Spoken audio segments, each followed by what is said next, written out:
अस्सलाम वालेकुम, बिस्मिल्लाहिर्रहमानिर्रहीम। तो शादियों में हल्दी लगाना कैसा है, या फिर जो हल्दी की रस्म होती है वो कैसी है? देखिए, बहुत सारे मुसलमान इस चीज़ को फ़ॉलो करते हैं। लगभग 90% मुसलमान इस चीज़ को फ़ॉलो करते हैं कि वो हल्दी की रस्म करते ही करते हैं। हल्दी, मेहंदी, उपटन सब चीज़ें करते हैं। पर जो हमारे नबी के वक्त में, नबी के टाइम में जो था, वो बहुत सादगी से निकाह होता था और बहुत अच्छी तरह से निकाह होता था। ना नाच गाना होता था, ना डांस होता था, ना इतने दिन पहले इतनी सब चीज़ें होती थी। मतलब ये समझ लीजिए, आजकल तो जब शादी फ़िक्स हो जाती तो 1 साल पहले इतनी शॉपिंग होने लगती है, 1 हफ़्ते पहले इतनी तैयारियाँ होती हैं, मेहमान 2-2 हफ़्ते पहले ही आ जाते हैं और ये सब चीज़ें होती हैं। सादगी तो ख़त्म ही हो गई है, कहीं कहीं से कहीं तक कोई नामो निशान नहीं है।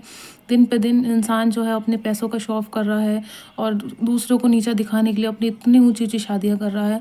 वो सोच ही नहीं रहा गरीबों के बारे में कि गरीब जो बेचारा देखेगा तो वो अपनी बेटियों के लिए कैसे कर पाएगा, या फिर वो इस्लाम को फ़ॉलो ही नहीं कर रहा है।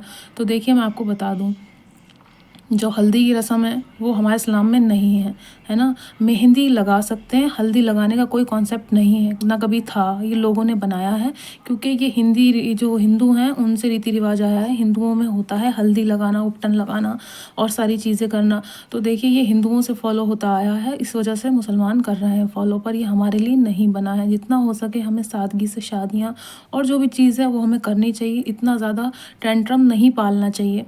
दूसरी चीज़ ये है, मेहंदी। मेहंदी लगा सकते हैं आप, मेहंदी लगाने में कोई हर्ज नहीं। मेहंदी एक बहुत अच्छी चीज़ है, एक पॉजिटिविटी होती है मेहंदी से। एक नेक काम के लिए मेहंदी से शुरुआत की जाती है। तो मेहंदी लगाना कोई भी हराम नहीं है या कोई भी बुरी चीज़ नहीं है।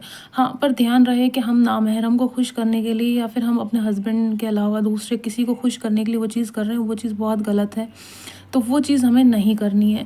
हल्दी की रस्म की बात कर लें तो हल्दी की रस्म कहीं से कहीं तक कहीं भी किसी भी किताब में नहीं है, कहीं किसी कुरान में ज़िक्र नहीं है, और इतना सादगी से निकाह करने का ज़िक्र है, सादगी से सारी चीज़ें करने का ज़िक्र है। हल्दी-वल्दी कोई रस्म नहीं थी, कभी भी नहीं थी, ये लोगों ने बना दिया।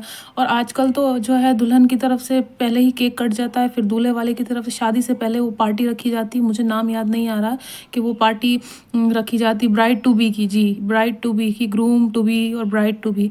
तो जो ब्राइड हैं वो पार्टियाँ रखती हैं, अपनी बहुत सारी सहेलियों को बुलाती हैं और पजामाज पहन के और सब चीज़ें करके रात रात भर नाच गाना होता है और पार्टी होती है। ये चीज़ें बहुत गलत हैं और ये हराम है, नहीं करना चाहिए। इस्लाम में ये सब कुछ नहीं है। हम कैसे मुसलमान हैं? हम उनकी चीज़ों को, किसी चीज़ को फॉलो ही नहीं कर रहे हैं। हम सादगी से रहना ही नहीं चाह रहे हैं, सादगी हम फॉलो ही नहीं कर रहे हैं। हम अपने इस्लाम को फॉलो ही नहीं कर रहे हैं। हम तो नाच गाना फॉलो कर रहे हैं, हम तो और चीज़ें फॉलो कर रहे हैं जो दूसरे धर्म में हो रही, दूसरे जात में, दूसरे कास्ट में हो रही हैं। हम तो नॉर्मल मुसलमान हैं ही नहीं।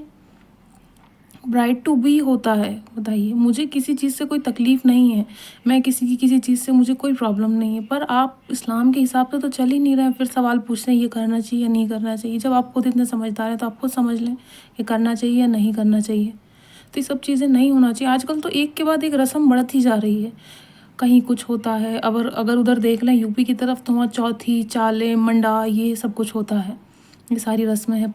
और इधर देख लें महाराष्ट्र साइड में, बॉम्बे साइड में, गुजरात साइड में, तो वहाँ पान लगाते हैं, पान से हल्दी लगाते हैं, तेल लगाते हैं। ये सारी रस्में नहीं होती हैं इस्लाम में, ये सब चीज़ें हराम है, इनको ना करें। और दूसरों को भी एडवाइस दें जितना हो सके सादगी से शादी करें। देखिए, इससे पता है क्या होगा?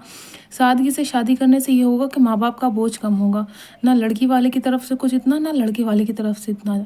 क्योंकि जब आप शादी करें, सच्चाई से करें, निकाह करें, सच्चाई से करें, सच बोल के करें, झूठ बोल के ना करें, तो वो ज़िंदगी ज़्यादा सुकून की होगी। आपने कुछ झूठ बोल के निकाह करा होगा, लड़की की ज़िंदगी भी ख़राब, और अगर लड़की बोल रही है झूठ तो लड़के की ज़िंदगी ख़राब। तो सादगी से निकाह करें, है ना? अपने इस्लाम को फॉलो करें, ताकि किसी जो है सामने है, ज़ाहिर है, बाद में किसी को झूठ सच ना लगे कि हाँ आपने झूठ बोल के शादी की थी या आपने की थी झूठ बोल के। सच्चाई के साथ निकाह होगा तो एक दूसरे को एक्सेप्ट कर लेंगे। जब शुरुआत में झूठ से एक्सेप्ट करेंगे तो आगे जाके आपको कितने झूठ बोलना पड़ेंगे, फिर वही लड़ाई झगड़े की वजह बन जाती है। तो कोशिश ये करें, जब भी आप निकाह करें, आप अपने बारे में बताइए जितना आपके पास है। लड़की के पास जो जितनी डिग्री है वो उतनी बताए, जैसा उसका रहन सहन है वो बताए। गरीबी है तो गरीबी बताए, लड़का भी गरीबी है तो गरीबी बताए। सामने वाली लड़की को अगर गुजर बसर करना होगा आपके साथ तो गरीबी में भी गुजर बसर कर लेगी, और नहीं करना होगा तो आप कितना भी कर दें उसके साथ, वो नहीं करेगी। तो ये सारी चीज़ों को बिल्कुल भी फॉलो ना करें, वो इस्लाम में नहीं है। हल्दी की रस्म, नाच गाने की कोई रस्म, है ना? ठीक है, कव्वाली हो रही है, ठीक, कव्वाली तक ठीक है कि कव्वाली होती है, या फिर आजकल लोग मिलाद भी करा लेते हैं, वो सब चीज़ें ठीक है। काफ़ी चेंज भी आ रहा है, ऐसी बात नहीं है, चेंज भी है, बट आप बिल्कुल इस चीज़ को फॉलो ना करें। और हल्दी की रस्म इस्लाम में हराम है। इस्लाम में कोई